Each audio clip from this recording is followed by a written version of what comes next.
내가 잘못도 안 했는데 고난을 겪게 되는 일이 있어요. 사람들 때문에 잘못 안 했는데도 그런 일이 종종 있어요. 이게 특히 돈을 잘 버는 사람은 유의를 해야 할 점이 있어요. 국내에서든 외국에서든 이게 돈을 잘 벌고 많이 버는 사람은 남에게 선을 베풀어야 돼요. 그러면 그 사람을 향하여 누가 해롭게 하려고 생각을 안 해. 근데 돈을 많이 버는데 남에게 선을 행치 아니하면 그게 죄가 아니잖아요. 자기가 열심히 노력해서 돈을 벌었는데 돈을 못 버는 사람은 그걸 시기해요. 남의 것 도둑질해서 돈 버는 것처럼 그렇게 생각합니다. 이 공산주의가 그걸 부르주아라고 그럽니다. 그래서 이 부자들을 엄청 공산주의는 싫어해요. 부자가 없으면 우리가 어떻게 가서 직장 생활 합니까? 부자한테 붙어서 가서 다 직장 생활 하는 거잖아요. 그런데 공산주의는 이 부르주아를 싫어해요. 이 돈 많은 지주들을 싫어하는 거예요.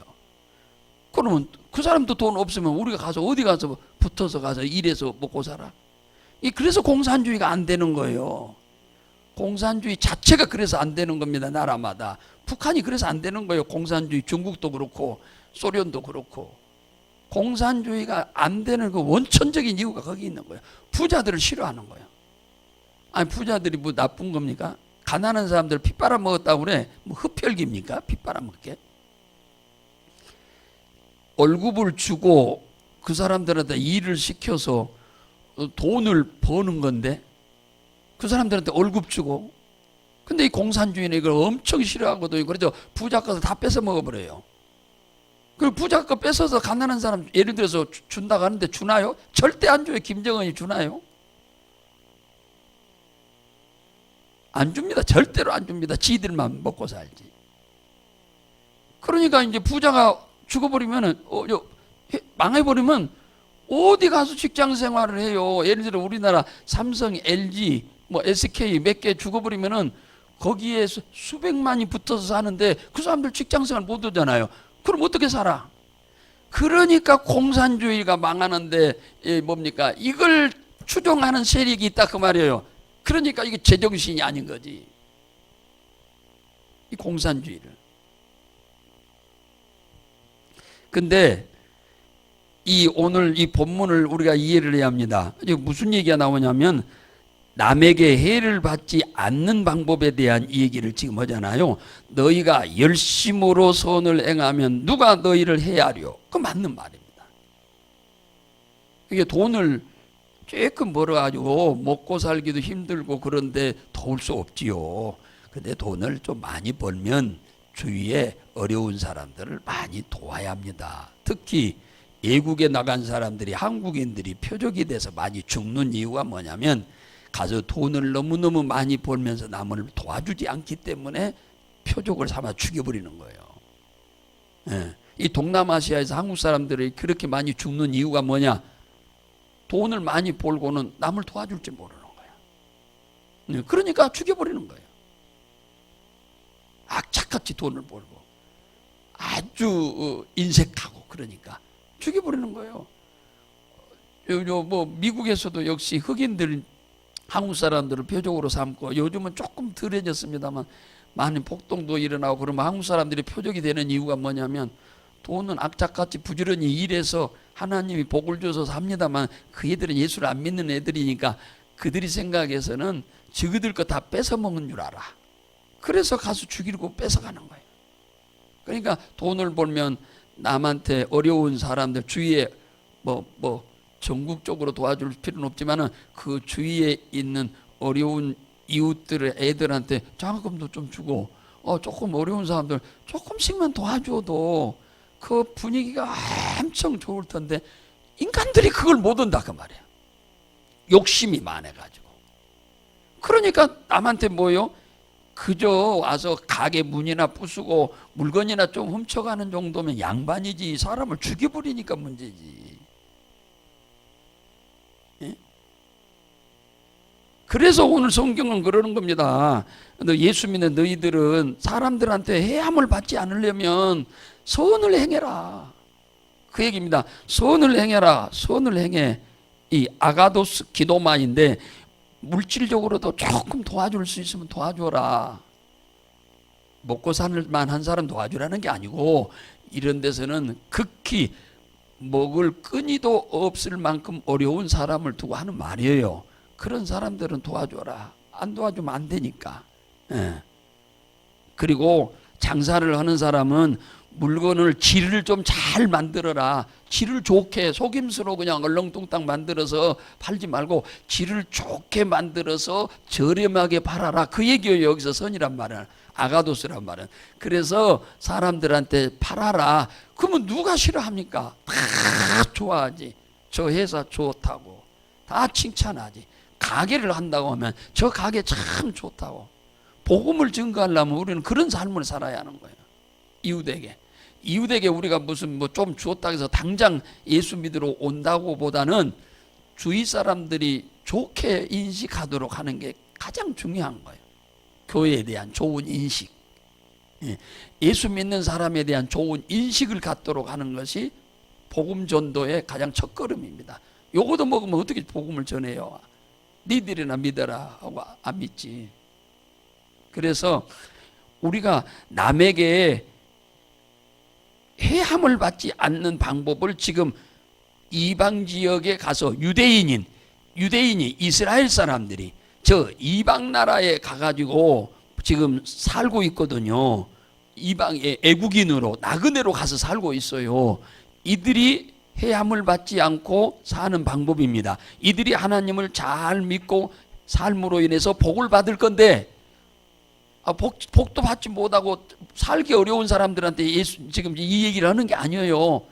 당연히 유대인이 기독교인으로 전향해서 하나님을 애국에 나가가지고 열심히 섬기면 복을 받는 건 당연한 겁니다. 이것은 누구든지. 그러면 남에게 도움을 주는 삶을 살아라. 그 얘기를 지금 내가 하는 거예요. 우리는 이걸 명심해야 합니다.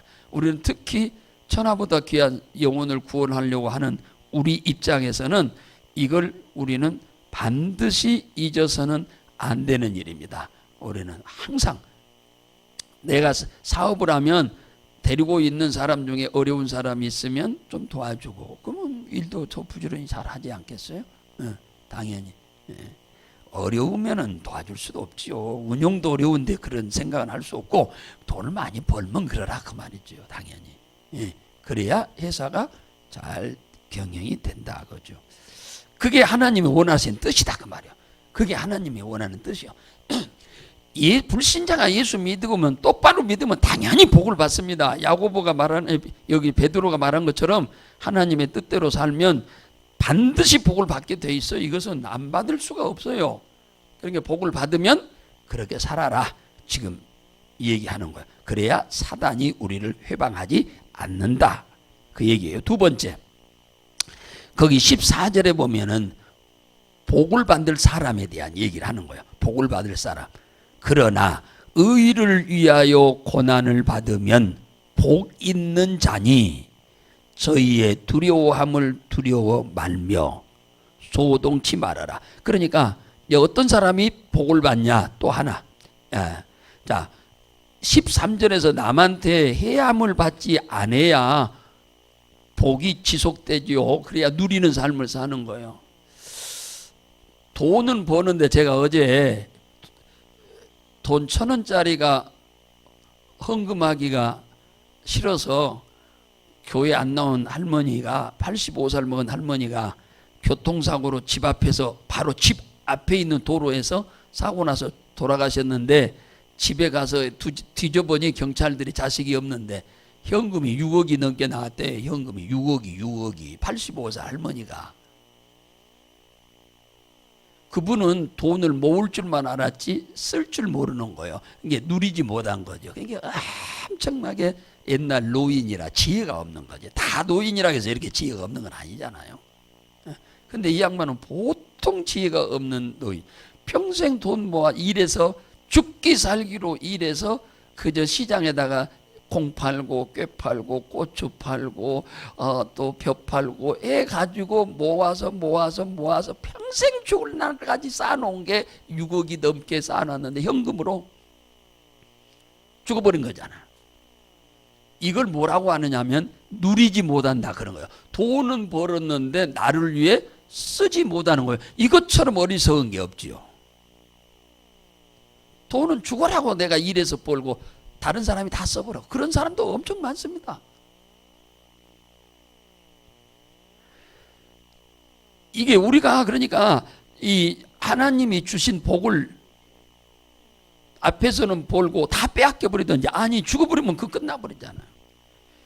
이런 일이 갑작스럽게 오거든요. 그냥 순간에 와버리는 거예요, 이것이. 그러니까 우리는 이런 일이 없도록 하기 위해서 선을 베풀고 뭐냐? 의를 위해서 고난을 받아라 그거죠. 의란 말은 옳은 일이라는 얘기잖아요. 옳은 디카이오시네란 말인데 헬라어로 올바르게 살아라. 정직하게 살아라. 돈 많이 벌려면 정직하게 살아야 돼. 정치를 하려고 하면은 정직하게 살아야 정치에 입문했을 때 과거를 들춰내질 않아. 들춰낼 것이 없어야. 근데 과거에는 얼렁뚱땅 사기치고 도둑질하고 막 하고는 해놓고는 이제 국회의원에 딱 나오든지 그러면 뭐요? 뭐지? 장관에 어떻게 등용이 되면 다 털어가지고 낙마시키잖아요. 얼마나 불행한 일이요. 과거 다 드러나죠. 오히려 안 나온 것이 낫지. 그러니까 우리 그리스도인들은 신앙생활 바로 하면 우리 자신의 당대에도 복 받지만 자손의 당대의 복을 엄청나게 받을 거니까 그 애들이 어려서부터 정직하게 살아야 돼. 그래서 세상 사람이 털어도 털을 것이 없도록 살아야 한다 그 말이에요. 그래야 성공하는 거예요. 그런데 아무렇게나 살다가 이제 복 좀 받아서 세상에 또 뭡니까 정치에 입문하려고 한다든가 하는데 탈탈 털어서 나오면 그 개망신이잖아요. 얼마나 추접스러운 일이 많아요 정치인들. 이렇게 살면은 지금 요는 베드로가 지금 말한 대로 살면은 전혀 하나님이 머리 되게 하고 꼬리 되게 하시는 하나님이지만은 우리를 머리 되게 하는데 부족함이 없다 그거죠. 내가 그렇게 안 살면 소용없어요. 하나님 복 주고 싶어도 안 되는 거예요. 그래서 의를 위해서 핍박을 받아라. 이 말은 옳은 일을 행하다가 하나님이 보시기에 옳은 일을 행하다가 욕을 얻어먹거나 핍박을 받는 자가 하나님은 기억하고 복을 준다는 얘기입니다. 내가 나쁜 짓을 하다가 핍박을 받거나 뭡니까 어려움을 당하면 그건 복이 아니에요. 내가 바르게 살다가 오해로 사람들한테 오해를 받아서 그 핍박을 받으면 그것이 땅에서 사는 동안에 복도 받지만은 하늘에 가서 받을 상급이 되기도 한다. 그래서요. 그래서 마태복음 5장 10절에 보면 의를 위하여 핍박을 받는 자는 복이 있나니 천국이 저희 것이요. 예수 믿는 것 때문에 가장 옳은 일이 뭔 줄 아세요? 예수 믿는 것 때문에 고난 받는 거예요. 예를 들어서 아들이 예수를 믿어, 아버지는 예수를 안 믿어. 그럼 당연히 아버지한테 핍박당하죠. 핍박 안 당하기 위해서 교회도 안 와버려. 아무것도 신앙생활 안 해버려. 그러면 무슨 복이 어디가 있어? 그러면 복 하나도 없어요. 그것은 아버지가 예수 안 믿으니까 핍박할지라도 그걸 잘 이기고 기도하면서 사단과 싸우면서 마귀와 싸우면서 가정을 보고만 시켜야지. 그게 나도 살고 내 가족도 살고 다 부모도 사는 거지. 그 고난 좀 온다고 포기해버려? 그러면 그건 복 받을 일이 하나도 없는 거지. 대부분 예수는 부인이 먼저 믿습니다. 대부분이 그래. 남편이 먼저 믿기보다 부인들이 먼저 예수를 믿어요. 대부분 남자보다 여성들이 먼저 예수를 많이 믿습니다. 그러니까 먼저 예수를 이웃집 아줌마 따라서 개똥이 엄마가 예수를 믿어. 그러면 안 믿는 남편이 싫어해. 그런다고 그만둬 버리면 자신도 복 못 받고 가족도 끝나버려. 그걸 잘 이기고 극복하고 기도하면서 이겨내야 돼. 기도로. 그래서 남편 속에 역사하는 마귀와 귀신을 꺾어야 해. 쫓아야 그 남편도 예수 믿고 부모도 예수 믿고 그러지요. 그래서 복을 받는 거지. 예. 이 의를 위해서 핍박받는 자는 복이 있나니 천국이 저희 것이요 하늘에서 너희 상이 큼이라 그잖아요. 이게 예수 믿는 것 때문에 요거도 먹는 거. 여러분이 주일 성수를 하니까 동창회를 못 가잖아요. 그러면 아이고 저 뭐 어느 교회 권사도 교회 주일날 나와서 동창회 가는데 너는 집사가 돼가지고 안 오냐? 이런 일도 있지요. 어느 교회는 장로도 주일날 어디 놀러 가는데 너는 뭐야 집사가 돼가지고 안 가냐? 이런 사람들이 있어요. 그러니까 이 장로가 신앙생활 잘못하고 있는 거지. 그렇게 신앙생활하면 전도 하나도 안 되는 거예요. 상도 없고. 이렇게 욕을 얻어먹으면서 신앙생활을 주일 성수도 해야 이게 복이 있다 그 말이요. 쉽게 말하면. 그런데 그렇지 않고 세상 사람과 똑같이 살아버리면 그건 무슨 복을 받아. 하나님이 복 주여할 이유가 없잖아요. 예. 옳은 일을 위해서 핍박을 받는 자는 그게 복이 있다 그 말이에요. 이걸 우리는 잘 기억하셔야 돼요. 너희가 의를 위하여 고난을 받으면 복이 있다. 나쁜 일을 위해서 고난당하면 그것은 복을 받을 이유가 없지요. 그래서 이 아침에 이제 제가 이 얘기를 왜 하냐면 이제 오늘 순서가 돼서 그 말씀도 드리지만은 이제 명절이 다가옵니다. 이제 9월달이면 이달에 명절도 다가오는데 이 명절이 우리를 구원해 주는 것이 아니고 명절이 우리를 축복해 주는 게 아닙니다. 그러니까 명절을 정말 하나님 보시기 아름답게 잘 보내셔야 돼. 예, 그리스도인답게. 예, 복의 근원이 하나님이시니까. 여러분들이 좀 핍박받는 것은 그런 것 핍박받고 그런 게 뭐 핍박입니까? 그 정도 요거도 먹는 것이. 예? 그 요거 안 얻어 먹으려고 세상 사람과 똑같이 살아가는 양다리 걸치고 있는 교인들이 한둘이 아닙니다. 그렇게 신앙생활 하는 사람이 이제 갓 교회 온 사람은 당연한 거요. 조금 더 은혜 받아야 그거 끊어지는 거예요. 근데 교회 뭐 말은 20년 다녔느니 30년 다녔느니 아직도 그렇게 살아. 그러면은 절대 복을 못 받아요. 하나님 앞에. 항상 하나님이 인정할 때 너는 항상 내가 우선순위구나. 그게 하나님이 보실 때 나를 그렇게 인식하실 정도 돼야 돼. 아, 너는 항상 내가 우선이구나. 그래야 하나님이 그때 복을 주시는 거고 기도 응답을 잘 주시는 거죠. 오늘 여기 13절 14절 우리는 잘 명심하시고 내 주위에 선을 베풀어야 할 사람이 있으면 여러분들 선을 행하세요. 여러분의 생활에 뭐 힘들 정도로 선을 행할 필요는 없어. 여러분들이 선을 조금씩만 행하면 됩니다. 그리고 복음을 위해서, 주를 위해서, 의로운 일을 위해서 여러분들이 고난을 받는 일을 마다하지 마세요. 주님을 위해서는 때로는 조그마한 손해를 볼 수도 있어야 돼. 그래야 하나님이 우리에게 복을 크게 주실 줄 믿으시기 바랍니다.